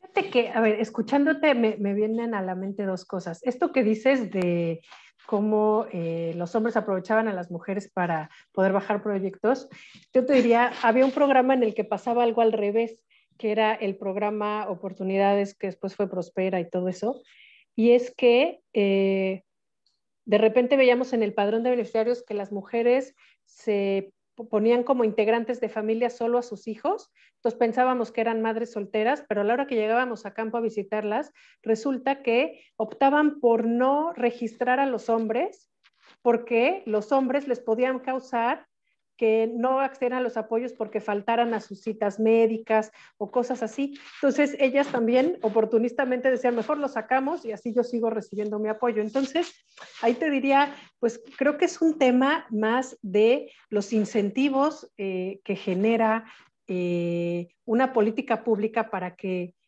la gente, con la información que tiene, pues maximice, ¿no?, sus apoyos y maximice lo que quiere lograr. Entonces ahí hay un reto en el diseño de programas para lograr que, pues por ejemplo, si el problema es entonces ¿por qué la unidad de análisis es el productor, la productora, y por qué no es la unidad de producción rural, o es el hogar, o es, en fin, me parece que ahí otra vez es qué colocamos al centro, a la persona, a la familia.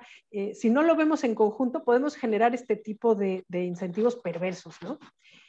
Ahora, esto que dices de qué se puede hacer para cambiar, mira, sí, yo creo que quienes somos críticas de algunos temas del análisis de género y de las agendas feministas, podemos reclamar mucho que, por ejemplo, en materia de violencia, no se trabaje con los agresores tanto como se debería trabajar, ¿no? Y ahí alguna vez entrevisté a funcionarias y a legisladoras, me decían, es que ha costado tanto trabajo etiquetar presupuesto para que se atiendan mujeres, que lo menos que queremos hacer es que ahora que tenemos dinero para albergues, etcétera, se vaya dinero a atender a los agresores. Y al mismo tiempo dices, pues sí lo entiendo, pero pues entonces las agresiones nunca van a parar. O sea, a lo mejor ya quitaste a una mujer de enfrente de un agresor, pero la siguiente va a ser agredida igual, ¿no? Entonces, creo que ahí hay todavía un paso más que dar. Esto que tú mencionas de qué es esto nuevo que se podría hacer con los hombres, eso me parece que está en el marco de lo que se conoce como nuevas masculinidades. Y creo que vale la pena explorarlo, porque al final, un poco en esta lógica de la agenda de las mujeres se está moviendo, el lugar donde nos paramos las mujeres se está moviendo, y entonces los hombres no se nos quedan viendo con cara, yo ahora qué, yo ahora dónde, yo ahora cómo. Y entonces creo que las nuevas masculinidades son las que están trabajando esto, ¿no? Y vale la pena explorar. Yo la otra vez por ahí vi que en Oaxaca habían abierto como una escuela que era de deconstrucción de la masculinidad o del machismo, algo así. Entonces yo creo que también ahí se enseñaba como que estas cuestiones de las que se están abordando ahorita, ¿no? Como una nueva masculinidad. Sí hay esfuerzos y son interesantes, vale la pena escucharlos y explorarlos. Así es. Tenemos un comentario aquí también de Esmeralda López Mendoza. Muchas felicidades a la federación y a la ponente. Tema excelentemente expuesto. Saludos a todos. Gracias. Y otro comentario de Saúl Vargas Mir. Por ley están establecidos 5 días los que nos dan de paternidad. Yo acabo de ser padre hace 3 meses y en mi institución dieron los mencionados. Aplausos, me alegro muchísimo. Sí, buenísimo. Y el tema es, ¿y los hombres de verdad lo saben? ¿Lo ejercen? Exacto. ¿Es suficiente 6 o habría que luchar por más? ¿Se fijan? O sea, puede haber avances que el tema es socialmente los vamos a tomar o no los vamos a tomar. Hay mucho que construir y mucho que deconstruir. Felicidades por ser papás, Saúl. Y por tomarse sus días. Y por tomarse sus días. Si se fijan, Saúl se apellida como yo y ya nos habíamos topado en algún momento y sabemos que somos unos que nos llamamos igual, pero no somos primos. Ahí deben de andar sus raíces. No sé si alguien del público también esté interesado en hacer una participación. Sírvase de levantar la manita por allí para que les podamos abrir el micrófono. Ah, caray, dice aquí el ingeniero, nos comparte una información, Alfonso Porras, dice, en Canadá les dan 6 meses, es mucho tiempo, ¿no? Ah. No lo creo. No, no creo que aquí alguien, bueno, a lo mejor también es un tema cultural, como lo comentábamos hace rato, hay algunas cosas que están y que son culturales, como lo que mencionábamos de Sembrando Vida, que no se le tenía confianza a la mujer en la tierra y era algo cultural. Quizá aquí también sería cultural, a lo mejor no se iban a querer tomar los 6 meses. Y bueno, creo que en la iniciativa privada se desconoce mucho sobre esos permisos de paternidad. Aún. Pero lo que sí es una realidad es que entonces ya está por ley. Sí. Nada más es el tema de sí ejercerlo. Difundirlo, ¿no?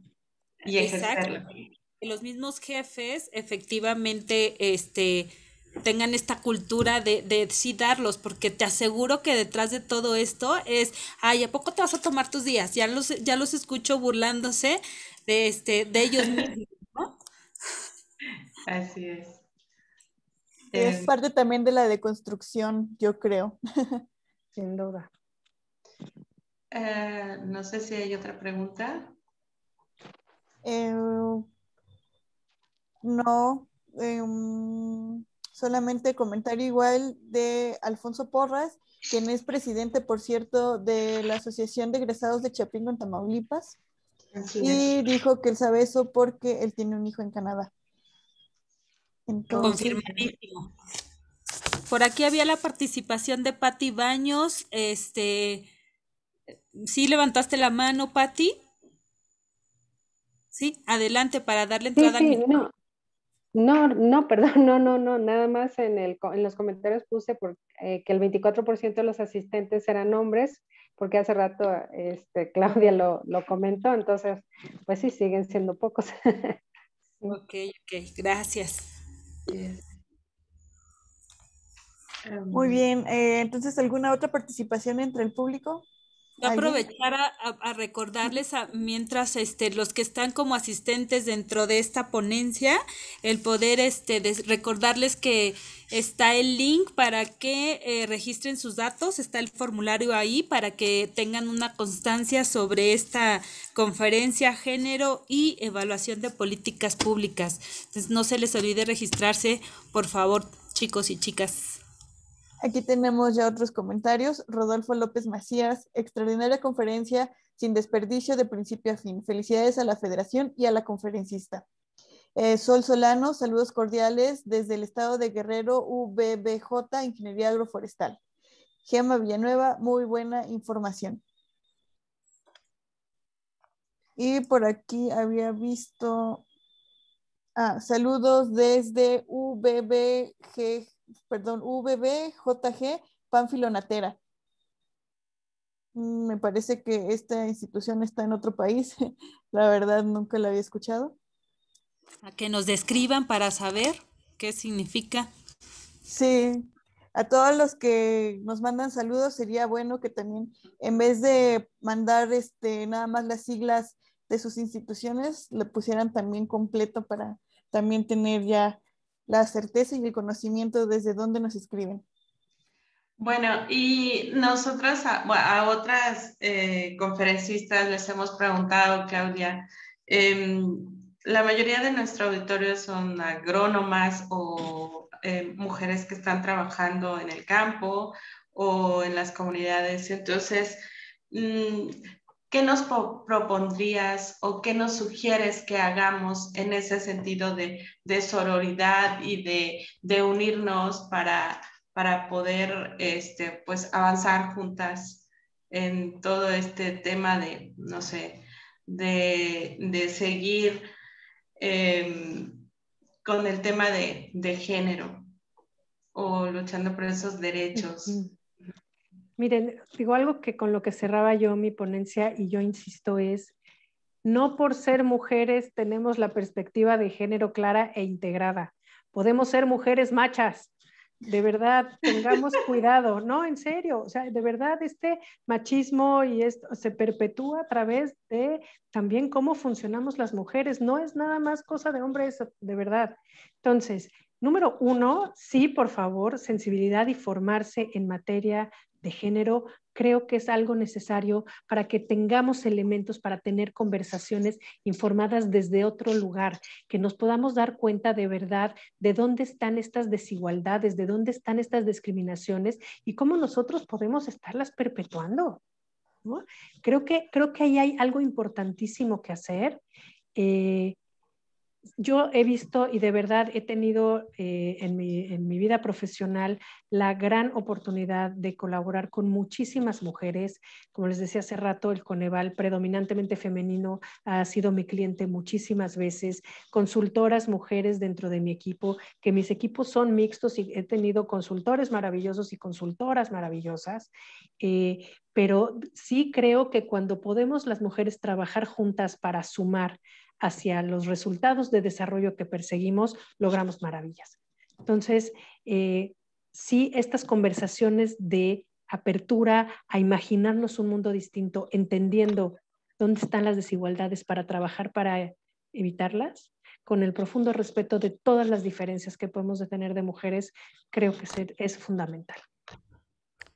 Muchas gracias. Igual corregir, hace rato dije, bueno, yo la verdad desconocía a este personaje, creo que me hace falta un poquito aquí más sobre esto, pero Pánfilo Natera, me comentan, fue un importante personaje revolucionario de Villa. Entonces, Pánfilo Natera está en Zacatecas, nos saludan desde Zacatecas, y por aquí también tenemos saludos también desde Paraguay, Quintana Roo, y Guanajuato. Rodolfo López Macías nos felicita.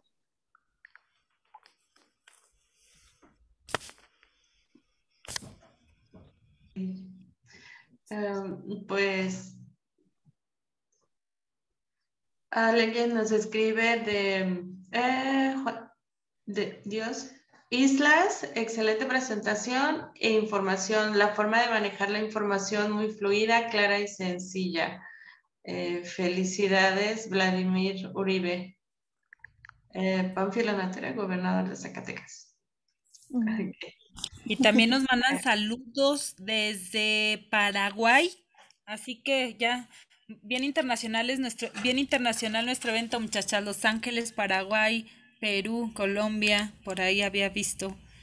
Entonces, muy bien.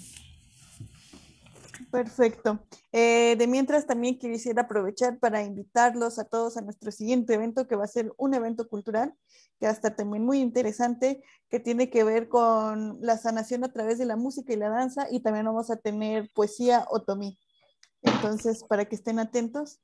Y de aparte de aquí, creo que ya por el momento no hay comentarios acerca. No sé si Flor o Alejandra quisieran agregar algún otro comentario. Pues Claudia, el agradecerte enormemente Me da muchísimo gusto conocerte. Eh, una amiga en común que tenemos, Patricia Baños, de hecho fue quien me enlazó contigo y la verdad es de que creo que estamos muy satisfechas y satisfechos con tu ponencia. Un tema que sí tenemos que meternos mucho más, cambiarnos este chip de poder familiarizarnos y poder, y como bien lo dices, poder compartirlo y poder tener un tema de conversación, pero que primero nos quede a nosotros claro y para sí mismo poder replicarlo de la forma correcta, ¿no? Tanto con hombres como mujeres, ¿no? Que entendamos cuál es nuestro papel, pero que también el hombre entienda y todo en este cuadrito del respeto. Entonces, pues por mi parte, muchísimas gracias. Te seguimos invitando a que nos puedas seguir acompañando el día de mañana. Tenemos no solo a ti, sino a todos los que nos acompañan, ¿verdad? El día de mañana tenemos también un evento con charlas muy interesantes. Vamos a iniciar a las 10 de la mañana con el emprendimiento de la mujer en torno a la economía social, que nos apoyará la doctora Narcedalia Ramírez.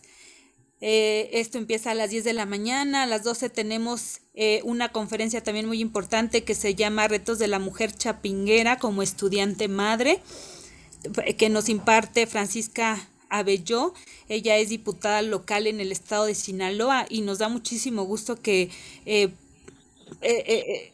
políticas como ella nos puedan acompañar para poder también darles a conocer y que nos ayuden a incentivar estas políticas públicas, ¿no? Entonces, espacios como estos son los que ocupamos para poder ir avanzando. A las 13:30 también tenemos una conferencia que se llama Mujer Profesionista en el Campo, que también nos las imparte una colega nuestra chapinguera, que se llama Mirta Mondragón, con gran experiencia también. Y pues finalmente vamos a concluir el día de mañana con la conferencia Inclusión de la Mujer Agrónoma en el Mundo Laboral y desde una perspectiva de una compañera que actualmente es la gerente estatal de FIRA en Michoacán. Y de verdad nosotros nos estamos, como comité organizador, nos estamos comprometiendo a ver qué vamos a hacer con toda esta información que logramos obtener de cada una de ustedes, generar propuestas, poder subirlas, poder ir avanzando y pues la verdad es que sí tenemos una gran chambita muchachas por hacer, pero y también los hombres que nos respalden, así que muchísimas gracias Claudia, un abrazo desde aquí. Muchas gracias a todos, un gusto. Y por supuesto sigo a la orden cualquier cosa adicional que pudieran requerir, con todo gusto. Muchísimas gracias. Igual yo creo que tal vez en un futuro no tan lejano poder enlazar este tipo de pláticas como la que acaba de darnos Claudia Mir con este otro tipo de personajes como el que vamos a tener mañana, que es la diputada local. Entonces ahí se armaría también, yo creo que una conversación muy interesante al respecto. Un gusto. Hasta pronto. Un abrazo. Hasta luego, muchas gracias. Gracias.